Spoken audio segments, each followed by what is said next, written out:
Cordial days of computing, when the idea of what made a good computer game was still being invented anew with each new title.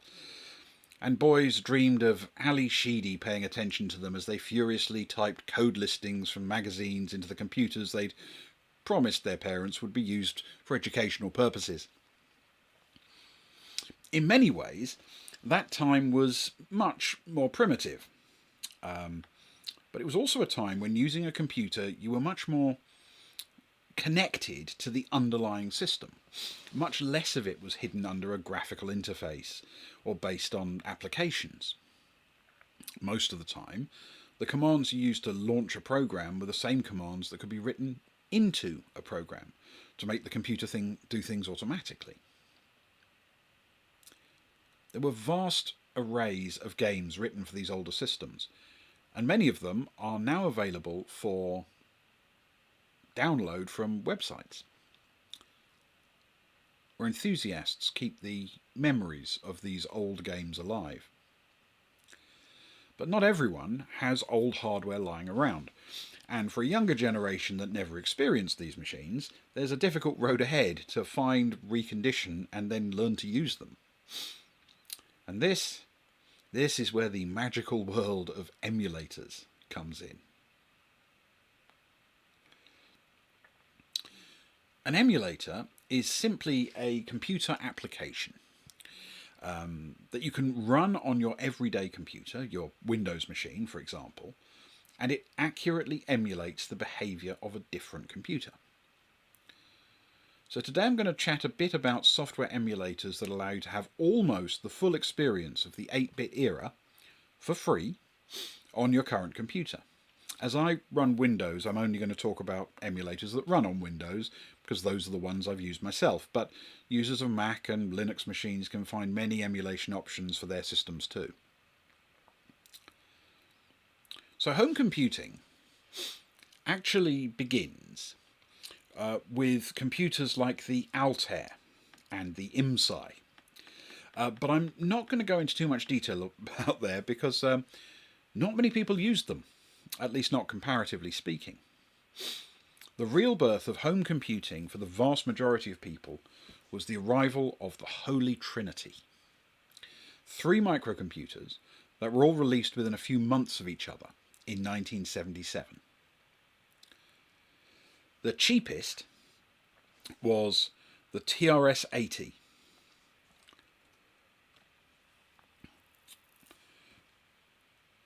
Developed by Tandy and sold through their Radio Shack retail stores in the United States. There are a number of good emulators for the TRS-80, but the one I use is TRS-32.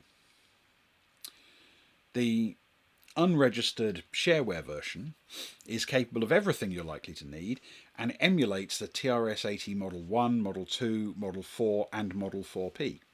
It doesn't emulate the Model 3 because Tandy didn't make one. Otherwise it probably would. The slightly more expensive option in the Holy Trinity, and it was only slightly more expensive, was the Commodore Pet. Now this computer was marketed as a business machine and sold to schools in the US in vast numbers, so a lot of people got access to one outside the home. And the emulator I use for the Pet is Vice. Now Vice has separate emulator programs for an enormous range of Commodore 8-bit computers. Multiple versions of the Pet are included in it, but also emulators for the VIC-20, Commodore 64, Commodore 16, Commodore 128, and the Commodore Plus 4, along with some lesser known hardware combinations. Even if your taste runs to later systems than the Holy Trinity, and many people obviously came to computing when these early machines were already being discontinued in favour of newer platforms, Vice is an absolute must, because you can't seriously consider you have 8-bit emulation on your computer if you haven't covered the Commodore 64. It was the best-selling 8-bit computer of the lot, and it was the one that almost everyone had some experience with at some point. And while we're at it, I should actually show you what Vice looks like running a Commodore Pet.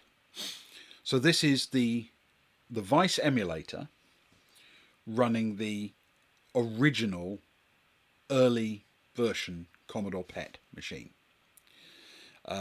This is whatever it was called, the Pet 108 or something, the very first one with the chiclet keyboard and the inbuilt tape drive, and the, well, as you can see, the green monitor.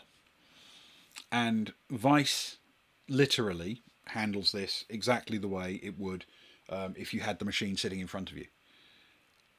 And it's free to download. I install it on my machine, and suddenly I can have this machine just available for me to play with anytime I want. There are sites all over the internet where you can download stuff for the Pet, but also the VIC-20, the Commodore 64. These are very, very good fun. And this one, the original Commodore Pet, a machine I did have a little bit of contemporary experience with, is a particular favourite of mine for nostalgic reasons, shall we say.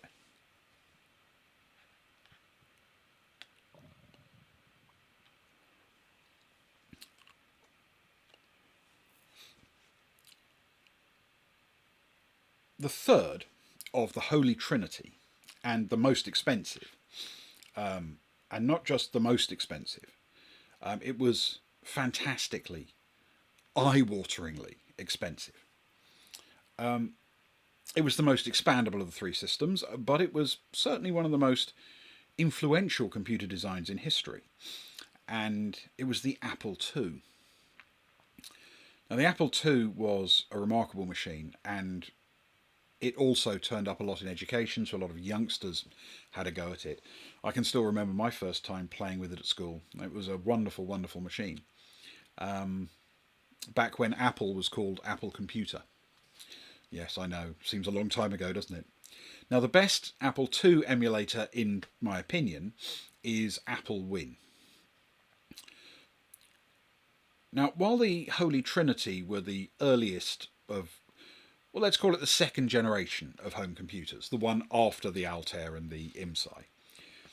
If you were British, you were likely to encounter two other slightly later families of computers. Sir Clive Sinclair can be accurately described as a man who opened the door to home computing for millions of British enthusiasts. Naturally, there are simulators for Sinclair computers. It would be a shock if there weren't, right? And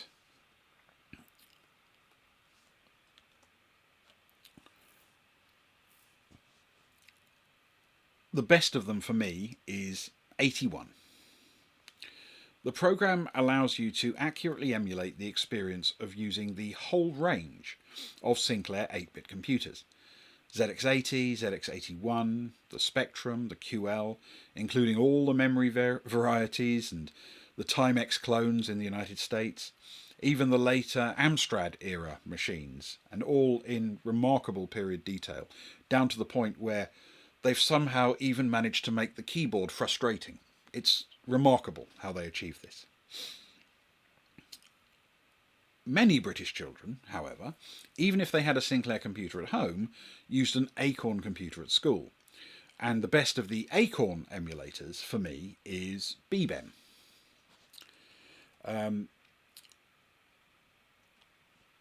Now, those of you who were watching my rather weird stream where I played Haunted House will have seen BBEM before.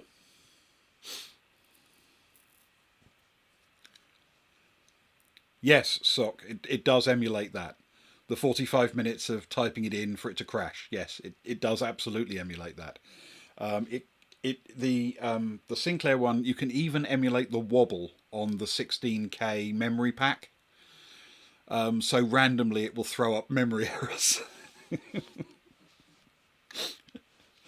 I think they are a thing of beauty. They are a labour of love for people. The BBC produced this range of television shows to show people how to do things with a computer, how to actually get into computing. And associated with this initiative, they branded a computer made by Acorn as the BBC Microcomputer. The model was purchased by schools in vast quantities, but it was also a very common home purchase in the UK. And its ability to add hardware, networking, and user-designed electronics made it one of the most versatile computers of the era. At least as versatile, in fact, as an Apple II. Now, BBEM emulates the 16 and 32K versions of the BBC Micro, as you'd expect. But it also adds support for the Acorn Electron, the BBC Master and Master 128. It emulates most of the common hardware configurations, including both disk filing system chips and the advanced disk filing system as well. And when I played Haunted House just a few weeks ago on stream, that was BBEM configured as a 32K BBC Micro. I'm going to list just one more emulator here. Not because there aren't any others. Though if I haven't mentioned your favourite machine yet, you're in a pretty small minority. But because we've probably covered all of the essentials, except one. And because I love it when a narrative circles back to the beginning. Yeah, I really do. So the last one to think about is the Dragon 32 and Dragon 64.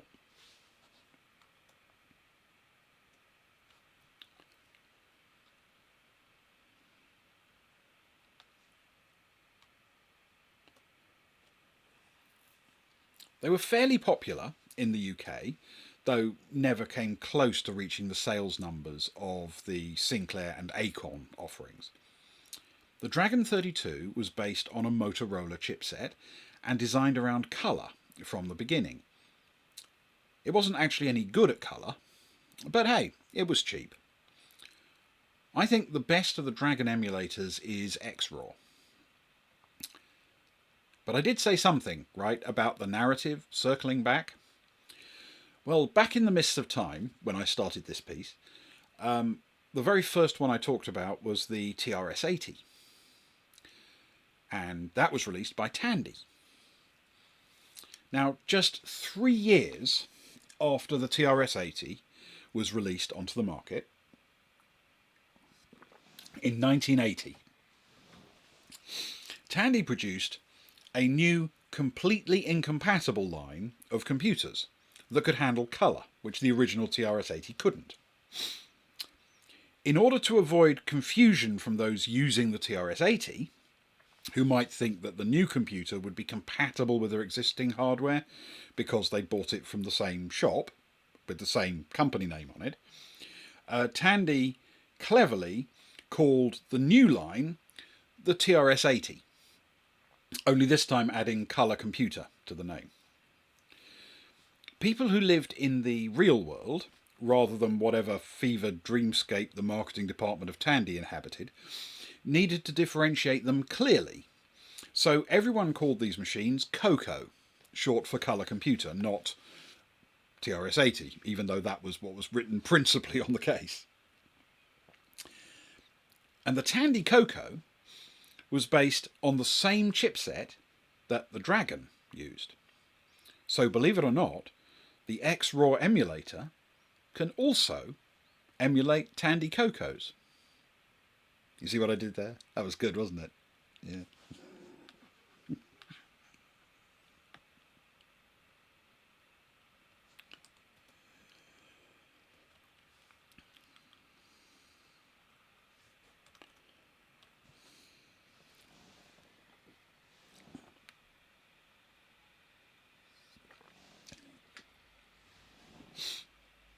All right, so just one more piece to do before I wrap up for tonight. I have been thinking about the possibility of building a text adventure set in the universe of the Baltic Star. And I think the most sensible candidate for a first attempt, at least, is the trip that the party took to the surface of Kigarisa, which happened shortly before Osin. And there are several advantages to this part of the plot, at least as a starter project. If it works, we might do something more ambitious. It represents a period shortly before the Boys from the Baltic Star began streaming, so it can help fill in some backstory for people. It's an essentially completely self-contained story. The nature of it means there are actually several locations that operate independently, so it will be a few small chapters rather than one big area, which is, I'm guessing, probably easier to manage. And the plot would incorporate several elements that have become commonly referenced in our streams. There are character names and moments that have turned up in the Friday night streams and just in general Boys in the Baltic Star chat, which they originated in this particular mission.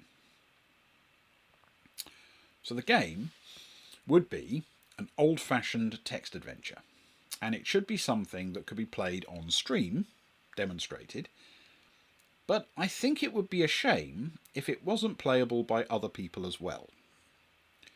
So I'm looking for some input. First, and this is important, does this sound like fun? Does this sound like a good idea, something worth trying?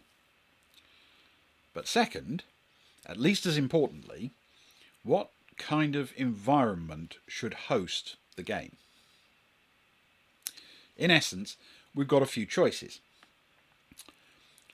I can build it to run inside a web page, which makes it extremely widely available, playable on any hardware, anywhere, at any time by anyone. But there's a slight limitation. Maybe you don't think it is one. The look and feel won't be vintage. It won't feel like an old-fashioned text adventure. Or I can build it to run in an emulator.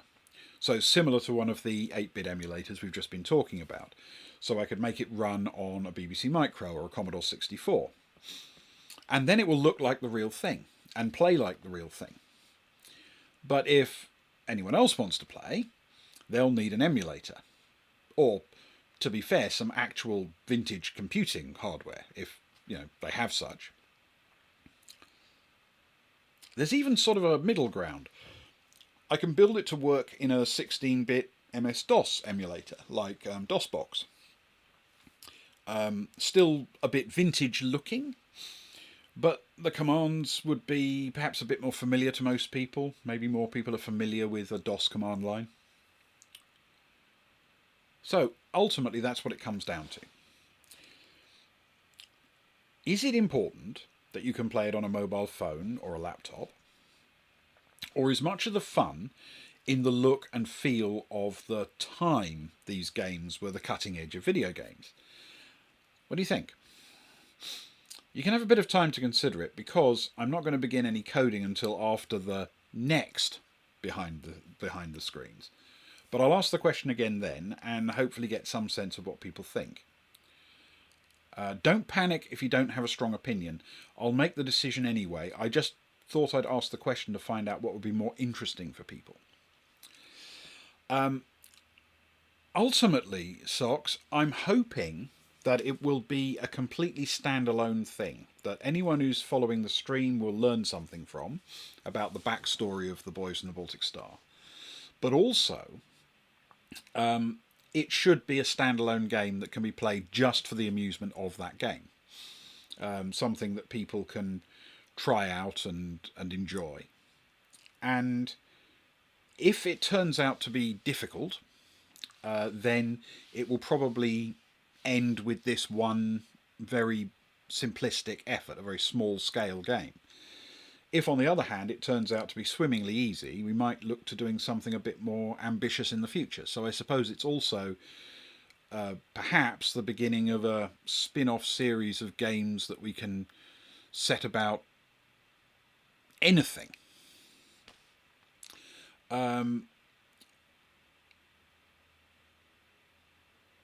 I take your point, Socks. If somebody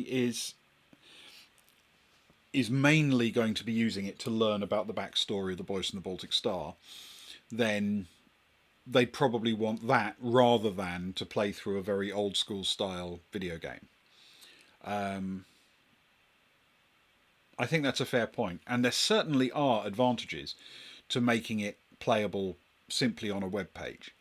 And then you could easily have a series of links on that web page to different chapters, and some might be playthrough games, some might just be a paragraph description of where people went or what they did where it's not suited. Okay. Yeah, all right. Well, I will give it some thought, and we'll see if we get any other votes in. But I will definitely take your opinion into account, Socks, because you are one of my favourite people, as you know. So, for now, farewell. Many thanks for watching, whether you watched live or in the on-demand catch-up thing. And I hope you found something interesting. Please consider following us on Twitter @BoysBaltic, where you can find out everything we're doing and contact us directly. Our main events, usually Thursday and Friday, tend to be followed by a lively and irreverent chat on Discord, if that's your thing, and why wouldn't it be? We're always looking for feedback, so please let us know if you have any ideas, and we'll shamelessly steal them from you. In particular, if there's something you think I should talk about on a future Behind the Screens, then please let me know. So there we go. This has been episode 5 of Behind the Screens. If you want to see the older episodes, they can all be found on our Twitch or YouTube channels, depending on their vintage. And many thanks again, and I shall now bid you good night. And thank you for coming along. It's much appreciated.